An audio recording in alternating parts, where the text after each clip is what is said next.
Salut à tous et bienvenue dans RE17 2.0.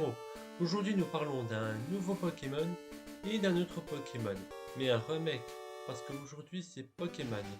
Et au programme de cette semaine, Pokémon Diamant, étincelant et perle scintillante, suivi du nouveau Légende Pokémon A et Z.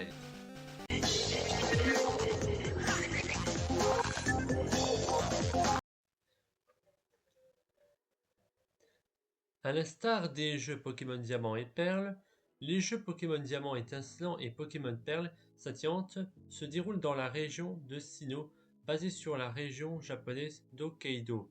Insulaire, elle est constituée de 14 villes peuplées par des humains et de routes terrestres et maritimes qui les relient entre elles. Chaque zone géographique de la région est habitée par différentes espèces de créatures appelées Pokémon.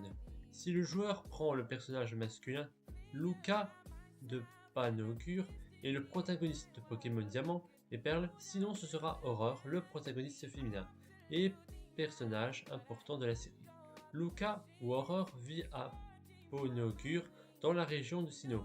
Un jour, alors que le personnage promène avec son meilleur ami Paris, le personnage tombe sur une mallette contenant des Pokéballs.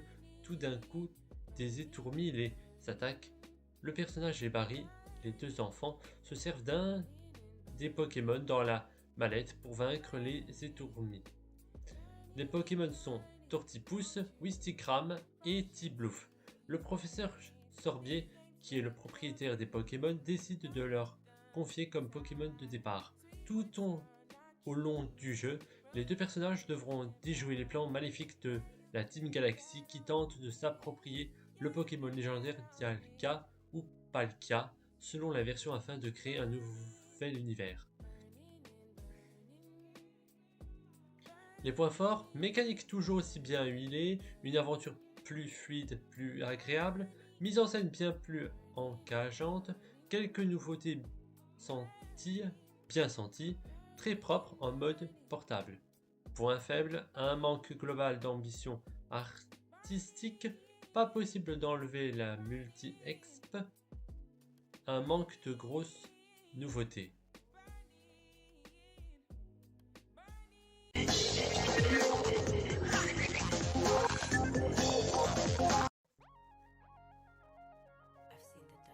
Le jeu propose un système de jeu en temps réel où le dresseur doit courir et donner des consignes à ses Pokémon, tout en esquivant les attaques adversaires.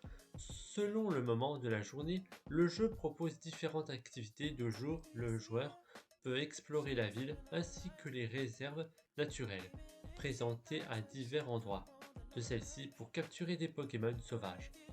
De nuit, le joueur prend part au tournoi royal ZA et doit grimper 26 échelons pour devenir l'empereur des combats Pokémon. Le jeu introduit également des nouvelles méga évolutions.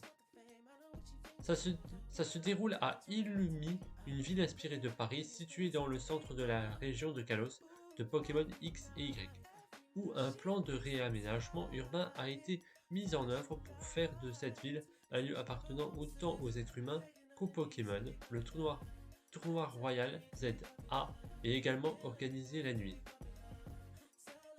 Alors, les points forts, un concept qui fait toujours mouche, une technique modeste mais bien exécutée, un système de combat maîtrisé où l'on redécouvre Pokémon, une verticalité surprenante, beaucoup de contenu à faire.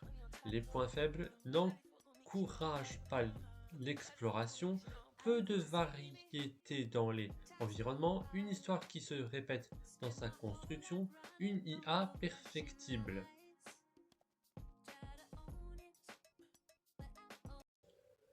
Pika Pika Pikachu, ça veut dire au revoir et à bientôt, parce que maintenant Pikachu veut dire je vous laisse un extrait de Astérix et Obélix Mission Babylone, qui est en ce moment dans les rayons jeux vidéo. Fresh.